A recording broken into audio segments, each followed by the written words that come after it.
बर्तमान बड़ खबर पाणीपाग को नहीं पुणी आसुची बड़ सूचना। बंगोपसागर में सक्रिय लघुचाप आज और आसंता काली ओडिशार किछि जिले में प्रबल अति प्रबल वर्षा नहीं सतर्क सूचना। कालिठु बढ़िबो वर्षार परिमाण। लघुचाप नेला अवपतर रूप अवपत नहीं पारे भीषण बात्यार रूप। विदेशी पाणीपाग विभाग बढ़ाउछि भय। एपटे राज्य में थराउछि शीत आगु बढ़िबो आहुरी भीषण शीत। हाड़भंगा शीतरे थरिबो ओडिशा। सेपटे डराउछि बात्या।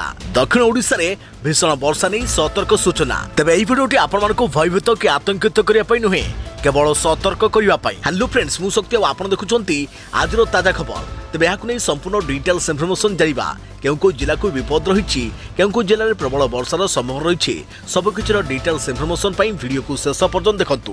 ता पूर्व वीडियो को लाइक करे सहित जदि पारुचंती आपनकर सांग साथी मानको वीडियोटी को शेयर करनतु।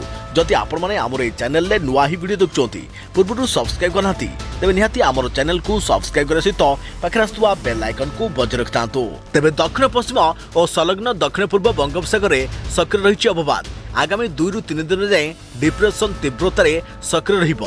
तेबे 48 घंटे पश्चिम और उत्तर पश्चिम दिगरे गति करी तमिलनाडु और पुडुचेरी और दक्षिण आंध्र उपकूल मुहां हेबो संभव रही।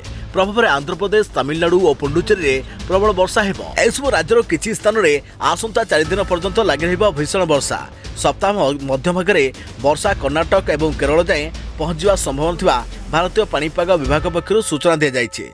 अन्यपटे चलित सप्ताह शेष आड़ को उत्तर अंडमान सागर एक लघुचाप क्षेत्र सृष्टि होगा संभव रही। तेबे एने पूर्वानुमान कहते अमेरिका पाणीपाग विज्ञानी जासन निकोलस। से कहते दक्षिण चीन सागर में एक लघुचाप सृष्टि होइछे। यह सामुद्रिक झड़ बा बात्यार परिणत होबार संभव रही। किंतु आगामी 2 दिन में दक्षिण वियतनाम काम्बोडिया और दक्षिण लाओस को प्रबल वर्षा आनिब लघुचाप।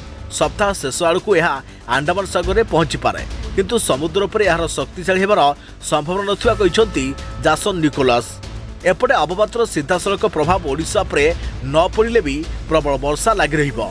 केवल दक्षिण ओडिशा जिलार किछि स्थान में प्रबल अति प्रबल वर्षा होबार संभव रही।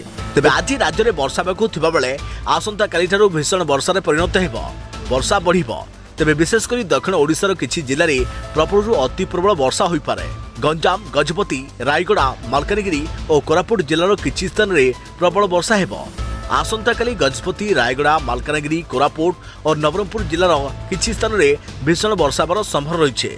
किछि स्थान में मध्यम धरणर वर्षा होई पारे। अभ्यंतरण ओडिशा रे शुष्क थंडा वायु प्रभाव में तलमा होइछि पारद।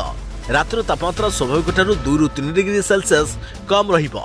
तेबे गतकाली रातिरे 4 सहर रे तापमात्रा 10 डिग्री तले रेकर्ड होइथा बेले आगु को आहुरी तापमात्रा कमिबो। शीत बढ़िबो। भीषण शीतरे थरिबो सारा ओडिशा। हाड़ थरिबो। घरु बाहरिबा मना। वृद्ध और शिशु को घर रहिबाकू परामर्श। बिना कामरे घरु बाहरिबा मना। तेबे एथिला बर्तमान बड़ खबर पाणीपाग को नहीं आगु को नुआ अपडेट पाई आम चैनल सहित जोड़ी रहंतु। तो फ्रेंड्स पुणी देखाबो आउ एक नुआ वीडियो रे। से पर्यंत मु रहिली जय जगन्नाथ।